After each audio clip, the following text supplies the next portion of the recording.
오늘 우리에게 주시는 하나님의 말씀은 야고보서 5장 7절에서 11절까지의 말씀입니다. 야고보서 5장 7절에서 11절까지의 말씀을 교독하시고 마지막 절은 함께 합독하도록 하겠습니다. 그러므로 형제들아, 주께서 강림하시기까지 길이 참으라. 보라, 농부가 땅에서 나는 귀한 열매를 바라고 길이 참아 이른 비와 늦은 비를 기다리나니 너희도 길이 참고 마음을 굳건하게 하라. 주의 강림이 가까우니라. 형제들아, 서로 원망하지 말라. 그리하여야 심판을 면하리라. 보라, 심판주가 문 밖에 서 계시니라. 형제들아, 주의 이름으로 말한 선지자들을 고난과 오래 참음의 본으로 삼으라. 다 같이요. 보라, 인내하는 자를 우리가 복되다 하나니 너희가 욥의 인내를 들었고 주께서 주신 결말을 보았거니와 주는 가장 자비하시며 긍휼히 여기시는 이시니라. 아멘. 할렐루야. 오늘도 우리 함께 하시는 주님을 찬양합니다. 그리고 새벽을 깨워 기도에 향해 나오신 모든 성도님들께 하나님의 은혜와 평강이 함께 하시기를 기원드립니다. 여러분, 살면서 가장 힘든 게 무엇입니까? 그 중에 하나가 바로 기다림입니다. 우리는 기다림을 무능하다라고 생각을 합니다. 그러니까 무능함이죠.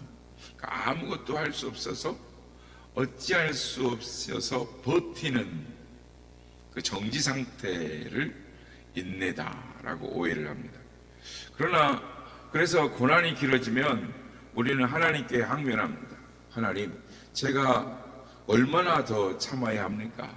제 인내심은 이제 바닥입니다. 이때 우리의 마음은 온통 내가 참는 고통, 내가 견디는 시간으로 가득 차 있습니다. 인내의 주어가 나에게 머물러 있기 때문입니다. 그러나 여러분, 우리가 놓치고 있는 영적인 역설이 하나 있습니다. 비가 오지 않아서 바짝 말라가는 논바닥을 바라보는 농부의 마음보다 그 땅에 단비를 내려주고 싶어 하시는 하늘 아버지의 마음은 훨씬 더 애타하지 않을까요? 여기서 우리의 시각을 완전히 뒤집는 질문을 던져봅니다. 성도 여러분, 정말 여러분이 주님을 기다리고 계신 것일까요? 아니면 자격 없는 우리가 변화되기를 주님이 먼저 기다리고 계시는 것일까요? 사실 우리가 주님을 참아드리는 것이 아닙니다. 오히려 수만 번 넘어지고 원망하는 우리를 위해 하나님이 지금 이 순간에도 우리를 거대한 침묵으로 우리를 견뎌내어 주고 계시기 때문입니다. 우리가 인내의 메마른 골짜기를 지난다고 믿는 그 순간에도 사실 우리는 우리의 모든 원망과 독기를 다 받아내두고 여전히 잔잔한 하나님의 인내라는 거대한 저수지 속에 잠겨 있는 것이죠. 저수지는 가뭄의 때를 위해서 묵묵히 물을 가두어둡니다.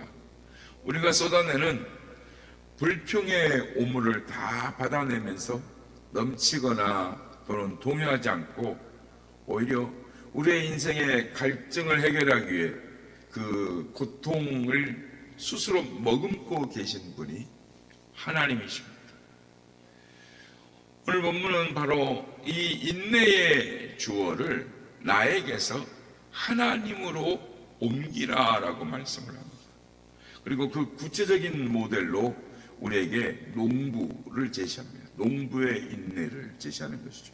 그렇다면 농부가 무엇을 보았기에 이 고된 시간을 소망으로 채울 수 있었을까요? 야고보 기자가 우리에게 길이 참으라라고 말한 그 확실한 이유가 무엇일까요? 오늘 본문 7절은 주께서 강림하시기까지 길이 참으라 라고 선포를 합니다. 농부가 씨를 뿌리고 기다리는 이유는 땅에 대한 확신과 추수에 대한 약속이 있기 때문입니다. 성도의 인내도 마찬가지인 것입니다. 인내의 한계점은 내 인내심이 바닥날 때가 아니라 주님이 오실 때까지인 것입니다. 여기서 우리는 고난을 바라보는 영적 안경을 바꿔야 하는 것입니다. 사세기의 이 사막의 성자다라고 불렸던 이 사막의 교부들은 이런 말을 남겼습니다. 그대의 독방에 머물라. 그러면 그 독방이 그대에게 모든 것을 가르쳐 줄 것이다.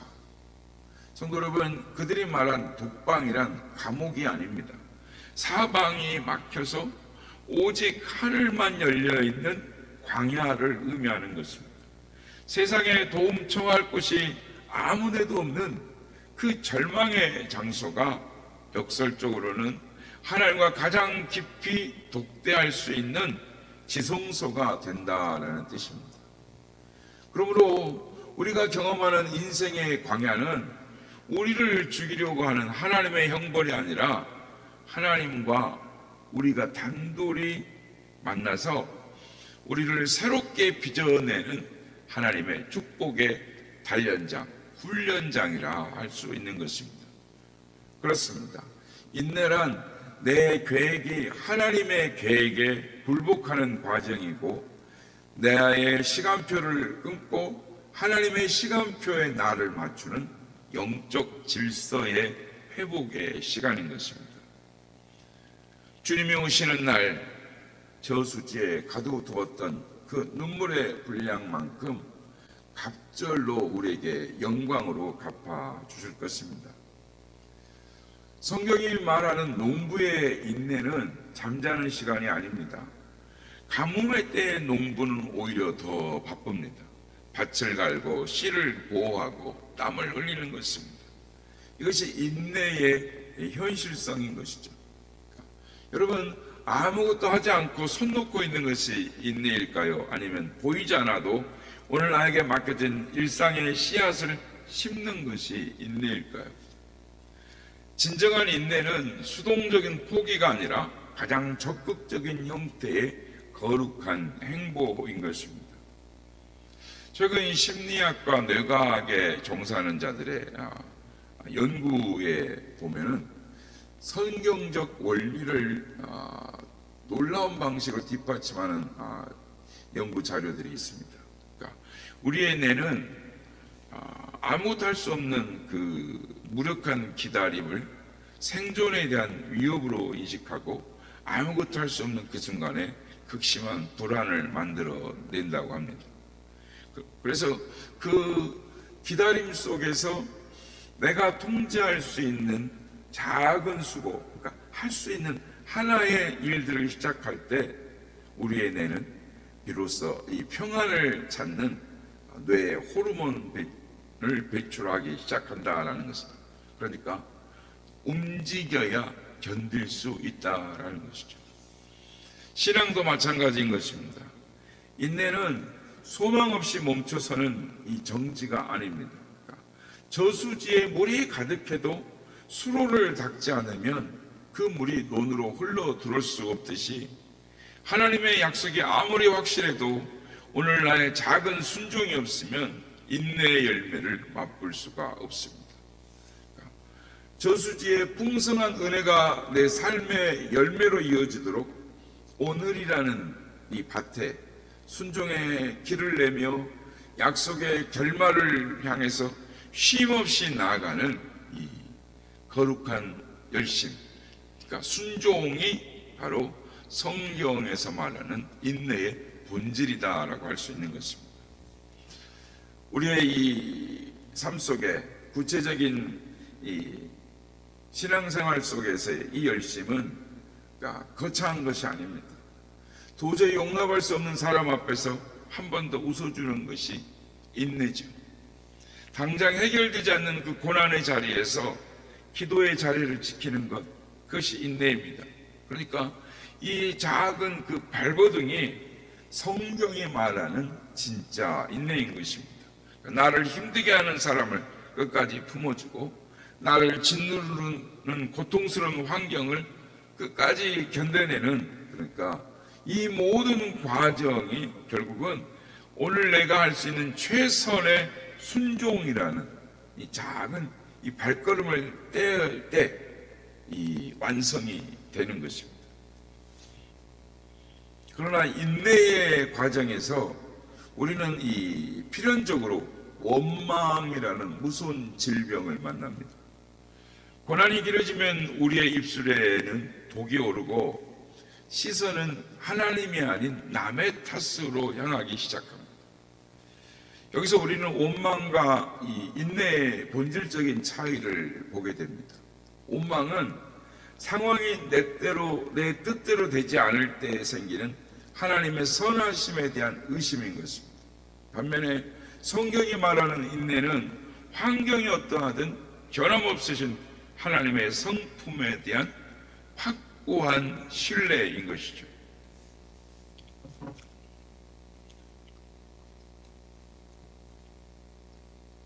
여러분, 인내는 그냥 버티는 것이 아니라 상황이 나쁘지만 그래도 하나님은 나를 사랑하신다. 그래도 하나님은 나를 향한 계획을 가지고 계신다.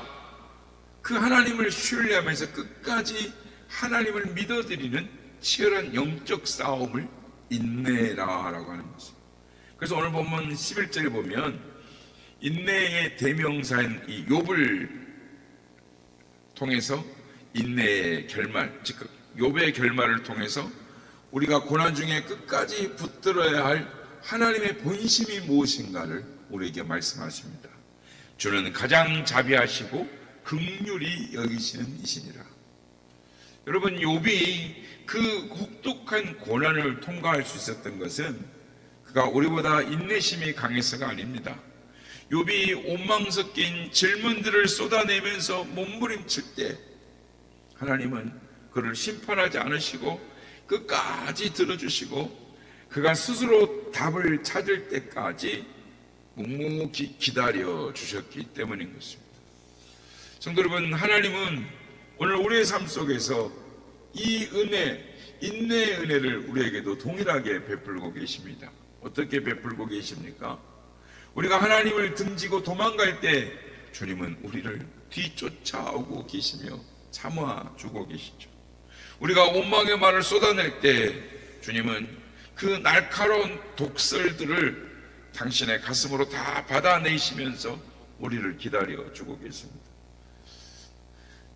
철없는 자녀가 부모의 마음을 막 속을 긁어댈 때 부모가 끝까지 그 아이를 손을 놓지 못하는 이유가 무엇입니까? 사랑 때문인 것이죠. 이처럼 하나님은 우리의 모난 성격, 또 반복되는 연약함, 죄악들을 하나님의 인내라는 그 거대한 저수지에 다 받아내고 계시는 것입니다. 이 헤아릴 수 없는 하나님의 참으심이 가장 선명하게 폭발한 것이 십자가인 것입니다. 십자가는 인류의 모든 거역과 조롱을 온몸으로 기어이 참아내시는, 온몸으로 견뎌내신 하나님의 인내의 결정처인 것입니다. 주님은 십자가에 위해서 내려오실 능력이 얼마든지 있으셨습니다. 천사를 동원할 능력이 있으셨습니다. 그럼에도 불구하고 참으셨어요. 우리를 구원하기 위해 그 고통과 수치를 끝까지 참아내신 것입니다. 결국 오늘 우리가 다시 인내할 수 있는 이유는 내 의지가 강해서가 아니라 십자가에서 나를 향하여 끝까지 참아내신 주님의 사랑, 즉 하나님 아버지의 마음이 지금도 우리를 붙들고 있기 때문인 것입니다. 사랑하는 성도 여러분, 지금 말할 수 없는 감과 같은 고난에 계십니까?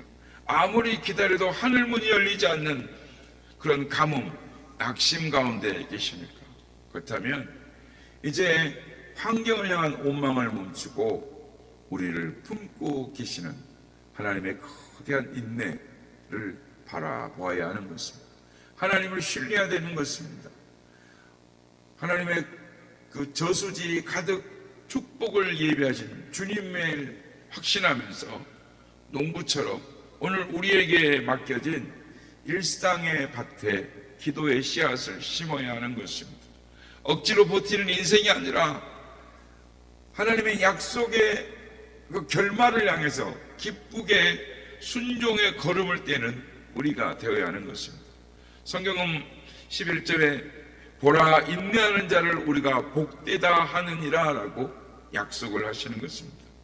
하나님은 여러분의 눈물을 주의 병에 담으시고 그 인내의 시간을 정금의 시간, 믿음으로 바꿔나는 그러한 신실하신 분이십니다. 그래서 오늘 말씀처럼 우리가 인내할 때에 주께서 하늘 문을 여시고 이른 비와 늦은 비로 가장 적절할 때 우리에게 은혜를 베풀어 주시는 것입니다. 고난 중에 있습니까?